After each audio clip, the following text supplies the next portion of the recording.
Aloha everyone, I'm Malika Dudley with my blog lifeswell.com, and today I'm going to talk about paperwork for your baby. I went to the hospital 9 days early to give birth to this lovely lady, and everything was kind of crazy. I had some complications afterwards, so I don't quite remember what paperwork I filled out at the hospital. But the one thing I do know is that it was slightly different from the paperwork that I filled out at a different hospital when I gave birth to my son Jackson.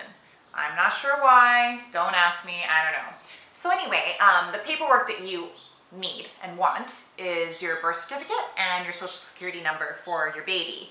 I didn't receive either of them in the mail. 5 months later, she's 5.5 months, and that's when I decided, maybe I should call someone. We're going to Europe in September, so in order to get my passport done for her, I need both of those documents. So I knew I needed to, get busy and find out what the heck happened. So I called about this guy, which is your birth certificate, and what I found out was that at the hospital, you don't just get a free birth certificate. You do fill out the paperwork, and so one is issued for your baby, but you don't receive one unless you actually fill out the paperwork and pay money to get one. So they'll give you an order form at the hospital. Now here in Hawaii, it's a lot easier to just go online. So you'll get that paperwork at the hospital and you can fill it out and then go get a money order and, or a cashier's check or whatever. But it's just so many steps, It's so much easier. Just go online. I have a blog that I wrote about the different steps. I have all the links up on my blog at lifeswell.com, so check that out. It's so easy. You create an account and then you follow the directions, and a couple weeks later you'll receive this guy in the mail. So that was pretty easy and pretty awesome. So once I got this, I was like, okay, now I can get my social security number for her. So I went to the Social Security office here on Maui.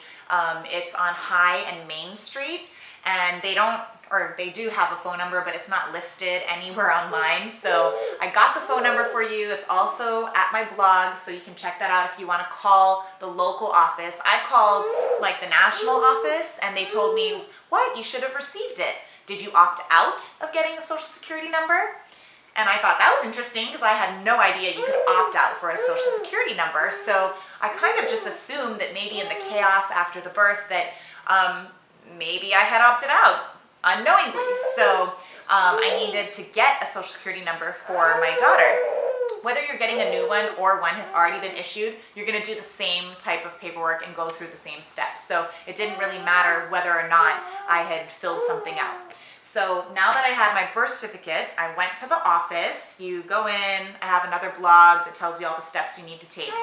So anyhow, I get to the front and the clerk tells me, oh, you need more than one form of identification. And I'm thinking, okay, she's 5.5 months old. He actually said, does she have a driver's license? And then he laughed.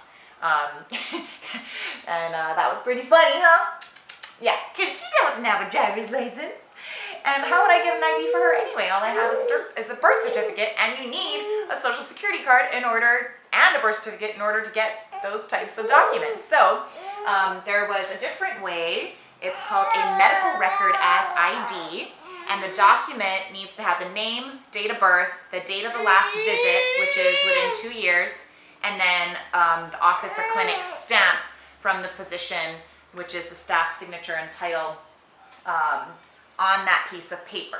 So I ended up getting that piece of paper and bringing it back with my birth certificate, and that was enough with the application, which I had filled out to apply for a social security card. She said it would take 5 to 10 business days for me to receive it. I got a receipt, and if I don't receive it within 2 weeks, I can go back with this receipt and they can take care of it. So that was like, whew. So now I have a birth certificate, I've ordered my social security card, and now to get my passport, you have to download this online. It's the application for a US passport. Go get your passport photos. Oh my gosh, you guys, this is like the cutest thing ever. Can you see that? So cute! And you actually have to make an appointment in order to get the first passport for anyone, whether it's a child or an adult. So here on Maui, the appointments are months and months out. You can sometimes ask them to call you, or if you keep calling, maybe you can catch someone's appointment that cancels, but obviously not a lot of people could do that anyway. You have to be super flexible. So I made my appointment for, I think the earliest appointment they had when I called a couple weeks ago was in June. And right now it's early May, so that was in April. And it was near the end of June. So just keep that in mind. So anyway, that's my story about birth certificates and social security cards and passports, and I'm in the throes of it, but I hope that my experience can help you to kind of understand the process, and I've written those blogs to help you through the process since, you know, I kind of went the roundabout way to get there, and so I can streamline you guys and hopefully help you out there. All right, let's say bye-bye. Say bye-bye-bye-bye. Thank you. If you like my videos, we would love it if you subscribed. Just click on the subscribe button. Lifeswell.com.